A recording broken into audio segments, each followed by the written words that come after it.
Welcome to Kung Fu Alpha number 2. This video is going to be about bullying in all shapes and forms. Alright?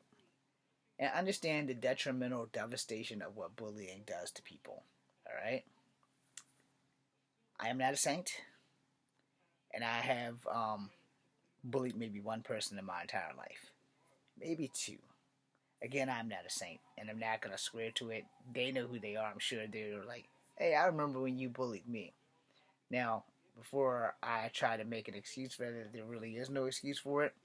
However, I understand that when I was trying to join the in crowd, the young lady that we were bullying, her daddy made her climb into a dumpster because she was bullying her little brother. So it doesn't excuse what I did, but I still did it, you know. The other person, I think we kind of bullied each other because she was exceptionally tall and I was exceptionally short. So, but we only had a conflict once, and then we never had another problem after that. I don't recall bullying anyone else, but I do recall being on the receiving end of bullying for many different things. One being my size, my lack of being able to get girls to somewhat look at me, let alone like me, and the main one that I was always bullied over was my race. You guys been with me long enough to know about the racial shit. I kind of want to get away from that, but let's talk about the bullying about my reading disability when I was in school. Because I got bullied for not being able to read as well as everyone else. I could still read, I just had a slower pace than most people. And in some cases, I would read the same paragraph twice. And the teacher would be like, you know you just read that? And I was like, I did? And I was like, oh, I'm sorry. So then she would let the next person read the next line. So thank you, teacher Miss Farmalot. Miss Farmalot, like, she didn't put me through the ringer, but in Walker School, it was required that we had to read at least once in front of our teacher.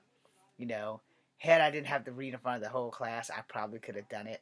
There was a young lady, a young black lady in class that protected me from the bullies because I read exceptionally slow. And they were like, how the hell are you even in like the 6th or 7th grade or whatever grade we was in as slow as you read? And I said, well, one, I don't like reading out loud. Doesn't mean I can't read. I just don't like the way I sound when I read out loud. And two, I have an issue. I was always the shy kid, so I never really had to read out loud. I avoided that shit like the Black Plague. And then the day Miss Farmalot made me read, P. Gilmore, one of my grade school bullies, he actually was my middle school bully for the 6th grade, the 7th grade, and into the 8th grade. Because we went from Walker to Buford. But he bullied me every fucking chance that he could. He would never fight me, but he would always bully me. But he also had C. Howard and W. Allen and some other cats. They was always outnumbering me. But they would never fight me outside of school. They only picked on me in the confines of school because they knew I knew Kung Fu. They knew I wasn't scared to fight. But they liked picking because I won't do anything to get in trouble in the school. I was more afraid of my mama than I was afraid of them.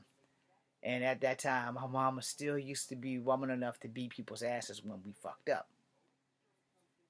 Now, the reading part.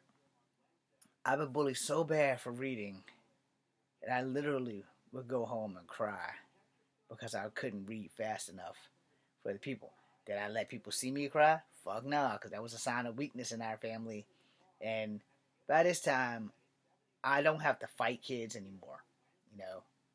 But that was still a sign of weakness in our family. Our family, the men in our family, strongly believe there's only 2 times you should cry: if you get shot or stabbed, or if your parent dies. Outside of that, we were not allowed to cry. You get hit in the face, you better take it, you know. And that's why I said, you know, School of Hard Knocks is not a fucking joke. Now, unlike the TikTok video I saw where the dude was whipping the kid around like Hawk and Loki, he was in the School of Abuse. He wasn't in the School of Hard Knocks.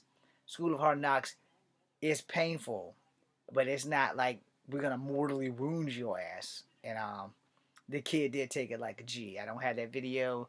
I would never show that video, but I do know that that guy should never ever be teaching martial arts to anybody's children, because he literally puny God this kid. And I was like, I'd be arrested if I was the parent of that kid. I'd be arrested. It wouldn't matter what belt you have. Nothing's gonna stop me. If you after you slam my kid the first time, it's done. I say, that's over. Put my kid down. It's like he has to take 3 slams to get his belt. Okay, well I tell you what. He took 1, and now you're gonna take the other 2 for him. Well, I'm a black belt. Good for you. I'm an angry parent, and I'm going to eliminate your shit. This is why you gotta love Rob with McDojo Life, because then shit like that stops happening. I'm going to make a second part to this after I see what the fuck that was.